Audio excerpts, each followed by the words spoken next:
हमारा जो last lecture है that is regarding the creep.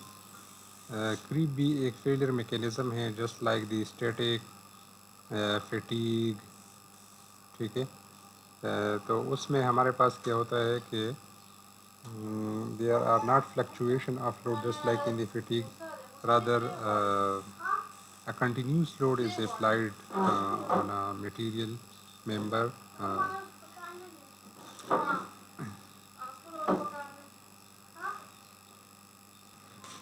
So how we will define the creep? Creep is defined as the property of material by virtue of which it deforms continuously under a static load. यानी एक load हम उस पर apply करते हैं और static load उस पर कंटिन्यूसली अप्लाइड होता है और उसकी वजह से उसमें डिफॉर्मेशन आ जाती है। सो creep is the slow plastic deformation of material under the application of a constant load even for stress below the yield strength of the material, ठीक है। जो स्ट्रेस यूजुअली हम किसी भी डिज़ाइन कंपोनेंट को डिज़ाइन करते हैं तो हम कहते हैं it should be less than yield strength, it should be less than ultimate tensile strength, ठीक है। तो yield स्ट्रेंथ से तो हमारे पास जो डिज़ाइन कंडीशन है वो कम है, लेकिन फिर भी जब कंटिन्यूस लोड अप्लाई होता है तो उसमें प्लास्टिक डिफॉर्मेशन आ जाती है और उसी फिनोमिना को हम क्रीप कहते हैं। So usually creeps occur at high temperature, जहाँ पर टेम्परेचर्स का इफेक्ट बहुत ज़्यादा है क्रीप में।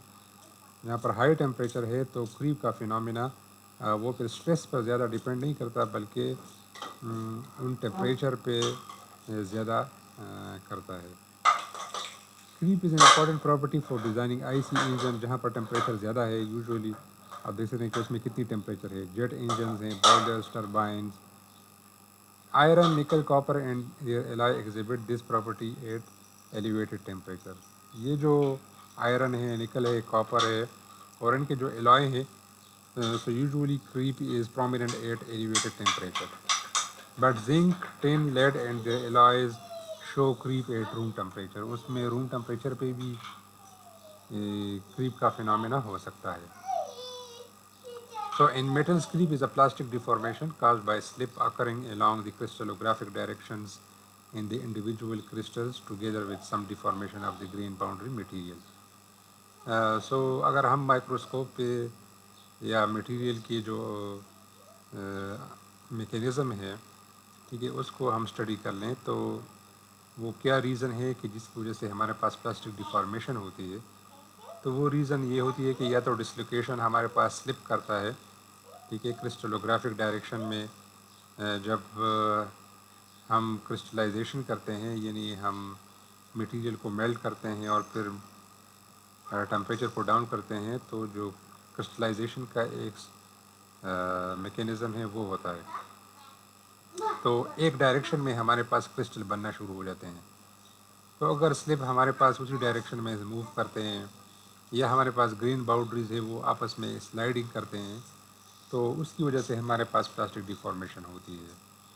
तो क्रीप में भी हमारे पास चूँकि प्लास्टिक डिफॉर्मेशन ही होती है, तो इन्हीं मैकेनिज़्म की वजह से हमारे पास क्रीप का फिनोमेना होता है। There are 3 stages of creep. One is primary creep, और दूसरे को हम सेकेंडरी क्रीप कहते हैं और तीसरे को हम टर्शरी कहते हैं। तो प्राइमरी जो क्रीप है, the curve is plotted is strain against the time, ठीक है, स्ट्रेन को रिकॉर्ड किया जाता है अगेंस्ट द टाइम। तो इनिशियली प्राइमरी क्रीप में आप देखते हैं कि हमारे पास जो क्रीप रेट है वो यूजुअली डिक्रीज़ होता है, ठीक है। In this way the creep rate decreases with time, the effect of work hardening is more than that of recovery process. आप स्लोप को देख सकते हैं कि स्लोप इसका डिक्रीज़ हो रहा है, स्लोप इसका डिक्रीज़ हो रहा है, ठीक है। किसी भी पॉइंट पे अगर हम स्लोप को फाइंड आउट कर लें तो हम देख सकते हैं कि जो स्ट्रेन रेट है वो डिक्रीज़ होता है, ठीक है। और क्यों होता है? वो स्ट्रेन हार्डनिंग की वजह से होता है। जिस तरह हमारे पास स्ट्रेस स्ट्रेन डायग्राम था और यील्ड स्ट्रेन के बाद वो ऊपर जाना शुरू हो गया, ठीक है। तो यील्डिंग तो हो गई लेकिन फिर भी हमें मज़ीद जो स्ट्रेन के लिए हमें ज़्यादा स्ट्रेस की ज़रूरत होती है। तो बिल्कुल उसी तरह यहाँ पर भी हमारे पास स्ट्रेन हार्डनिंग होती है, और स्ट्रेन हार्डनिंग की वजह से हमारे पास जो क्रीप का जो स्ट्रेन रेट है वो डिक्रीज हो जाता है।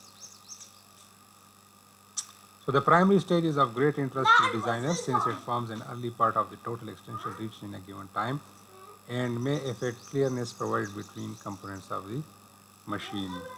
क्योंकि ये बहुत इम्पोर्टेंट है, शुरू का है, और कंपोनेंट में जो क्लियरेंस है उसमें भी बहुत इश्यूज आते हैं, तो अगर क्रीप होती है तो obviously it will affect the whole structure. Secondary stage में हम देखते हैं कि creep rate is minimum, rate of the creep is minimum and is constant with time. एक लीनियर आप देख सकते हैं कि लीनियर बिल्कुल जो कर्व है वो बिल्कुल स्ट्रेट हो जाती है, लीनियर हो जाते हैं। So it is the important property of the curve which is used to estimate the service life of the alloy. Tertiary stage में हमारे पास क्रीप रेट इंतहाई तेज़ हो जाती है until fracture occurs. So it is due to the necking of the specimen and other processes that ultimately result in the failure. We can define the creep limit. Creep limit क्या है? The stress at which a material can be formed by a definite magnitude during a given time at a given temperature. The calculation of creep limit includes the temperature, the deformation and the time in which deformation. ये सारे factor उसमें involve होते हैं कि हम उसको कैसे evaluate करेंगे। टाइप्स ऑफ क्रीप क्या है? लॉगरिथमिक क्रीप है, रिकवरी क्रीप है, डिफ्यूजन क्रीप है। So at low temperature the creep rate decreases with time and the logarithmic curve is obtain. Different type of curves हमारे पास आते हैं depending upon the temperature. So at high temperature, the influence of work hardening is weakened and there is a possibility of mechanical recovery. As a result, the creep rate does not decrease and the recovery creep curve is obtained. At very high temperature, the creep is primarily influenced by diffusion and load applied has little effect. This creep is termed as diffusion creep or plastic creep. Okay? So elevated temperature पे हम देख सकते हैं कि जो creep का phenomena है वो डोमिनेंट हो जाता है बाय डिफ्यूजन, और जो अप्लाइड लोड है उसका इफ़ेक्ट बहुत कम होता है। कौन से फैक्टर हैं which are affecting the creep? Heat treatment है उसमें। Creep resistance of steel is affected by heat treatment and temperature of 300 degree or higher. Maximum creep resistance is usually produce but the quenching and the drawing decreases the creep resistance. ठीक है, यानी ये drawing एक manufacturing process है, अगर उसमें वो creep resistance को डिक्रीज करता है, क्योंकि उसमें ड्राइंग प्रोसेस में जो ग्रेन्स होते हैं वो इलांगेट हो जाते हैं। ठीक है, एक दूसरे के ऊपर ले करते हैं, तो अगर ग्रेन जो है वो इस तरह सारे इलांगेटेड फॉर्म में हो गए तो उनका एक दूसरे पे ऊपर स्लाइड करना बहुत आसान हो जाता है। तो ये grain size, the major factor in creep is grain size. Normally, large grain material exhibit better creep resistance than fine grain one based on temperature. ठीक है, वो भी टेम्परेचर पे डिपेंड भी करता है, लेकिन यूजुअली जनरली जो लार्ज ग्रेन होते हैं वो ज़्यादा रेजिस्टेंस करते हैं against as compare to the fine grain. ठीक है, so at temperature below the lowest temperature of free crystallization a fine grain structure possesses the greater resistance, whereas temperature above this point, a large grain structure possesses the greater resistance, and we must select it for higher temperature application. तो ये temperature पे depend करता है कि हम fine grain structure कहाँ पे कब यूज़ करेंगे और कोर्स ग्रेन स्ट्रक्चर हम कब यूज़ करेंगे। So it depends upon the application कि हमारा जो मशीन कंपोनेंट है, जो स्ट्रक्चर है, वो कहाँ पे यूज़ होता है और किस पर्पस के लिए यूज़ होता है और किस टेम्परेचर में यूज़ होता है। Again strain hardening of steel increases its creep resistance. Strain hardening की वजह से क्या होता है, क्रीप रेजिस्टेंस इंक्रीज होती है, लेकिन उसमें भी टेम्परेचर का इफेक्ट आ जाता है। particularly below the equicohesive temperature. ये वो कौन सा टेम्परेचर होता है at which the fracture changes from intracrystalline to intercrystalline. So strain hardening increases the creep resistance and hence there is no measurable creep. So the second stage of creep curve is almost horizontal. ठीक है, लेकिन above the equicohesive temperature yield rate exceeds the strain hardening rate and creep will proceed even under the low stress. तो temperature पे depend करता है कि अगर वो बिलो द टेम्परेचर होता है तो स्ट्रेन हार्डनिंग इंक्रीज़ होती है और क्रीप रेजिस्टेंस हमारे पास इंक्रीज़ होता है। लेकिन अगर टेम्परेचर हमारे पास इक्विकोहेसिव टेम्परेचर से ऊपर हो जाता है तो फिर हमारे पास जो क्रीप रेट है वो इंक्रीज़ हो जाता है। सो अलाइंग एडिशंस कुछ मटेरियल्स हैं जिसको हम ऐड करते हैं। निकल हो गया, cobalt, manganese, carbide forming elements, उनको अगर हम शामिल करते हैं और उनसे हम एलॉय बनाते हैं तो that will increase the creep resistance. Mechanism of creep होता किस तरह है? ठीक है, अर्लियर हमने डिस्कस किया कि डिसलोकेशन होती है, डिसलोकेशन क्लाइम हो सकती है, वैकेंसी डिफ्यूजन है, ग्रेन बाउंड्री स्लाइडिंग है। तो ये आप देख रहे हैं कि डिसलोकेशन क्लाइम है, मटेरियल में होती है, कुछ परफेक्शन नहीं होती, उसमें कुछ डिसलोकेशन होती है और जब हम उस पर लोड अप्लाई करते हैं तो वो डिसलोकेशन मूव होना शुरू हो जाता है। ठीक है, उसके बाद हमारे पास वैकेंसी फ्लो डायरेक्शन है। कुछ वैकेंसीज़ हैं वो किसी ख़ास डायरेक्शन में वो फ्लो करना शुरू हो पाइल अप हो जाती है। जब वो पाइल अप हो जाती है तो वो स्लाइड होना शुरू हो जाती है।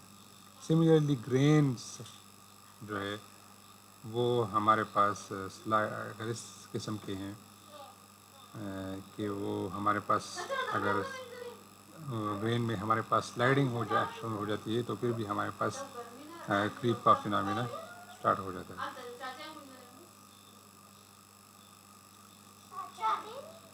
So at high temperature they appreciate atomic movement causes the dislocation to climb up, climb down. So by a simple climb of edge dislocation, the diffusion rate of frequency may produce a motion in response to the applied stress.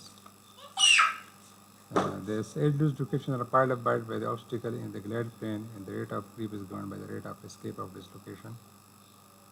ठीक है, तो जो हमारे पास dislocation है वो pile up होना शुरू हो जाते हैं और वही जो है ना वो मूवमेंट करते हैं। दूसरा हमारे पास डिफ्यूजन ऑफ फ्रिक्वेंसीज है। ठीक है, it depends on the migration of frequencies from one side of a grain to the another. In response to the applied stress, the frequencies move from surface of the specimen transfer to the stress axis. ठीक है, जो transfer direction में हमारे पास frequencies होती हैं वो जिस direction में हम स्ट्रेस अप्लाई करते हैं उसी डायरेक्शन में आना शुरू हो जाती है। थर्ड मैकेनिज्म है sliding of the grain boundaries. Previously हमने डिस्कस किया कि ग्रेन बाउंड्री या जो ग्रेन स्ट्रक्चर है वो डिपेंड करता है, इन्फ्लुएंस करता है कि उसकी क्रीप रेजिस्टेंस कितनी होगी। So sliding of neighboring grains with respect to the boundary that separate them, grain boundaries become soft at low temperature as compared to individual grains. Grain boundaries play a major role in the creep of polycrystals at high temperature as they slide past each other or create vacancies. At high temperature, ductile material begin to lose their ability to strain, harden and become viscous to facilitate the sliding of grain boundaries. Ductile material में हमारे पास जो strain hardening होती है वो कम हो जाती है higher temperature पे एंड इट बिकम विस्कस। ये विस्कस हो जाता है और स्लाइडिंग ऑफ ग्रेन बाउंड्रीज इसमें अकर होती है। As the temperature increases the grain boundaries facilitate the deformation process by sliding. It is low temperature they increase the yield strength by stopping the dislocation. So again temperature का बहुत ज़्यादा effect है creep पे। Temperature कम होगा तो क्या होगा, temperature ज़्यादा हो जाएगा तो फिर क्या होगा, बहुत सारे फैक्टर्स हैं, मल्टी फैक्टर्स है, ग्रेन स्ट्रक्चर है, ठीक है, और एलॉइंग कंपोजिशन पे डिपेंड करता है कि वो क्या एलॉय कौन कौन से मटेरियल है, ठीक है। तो मल्टी फैक्टर्स हैं, but creep is under the static load. Static load में जो है वो एक फिनोमेना होता है। कुछ मटेरियल के लिए जैसा कि हमने कहा कि रूम टेम्परेचर भी होता है, और कुछ मटेरियल का हायर टेम्परेचर पे ज़्यादा प्रोमिनेंट होता है।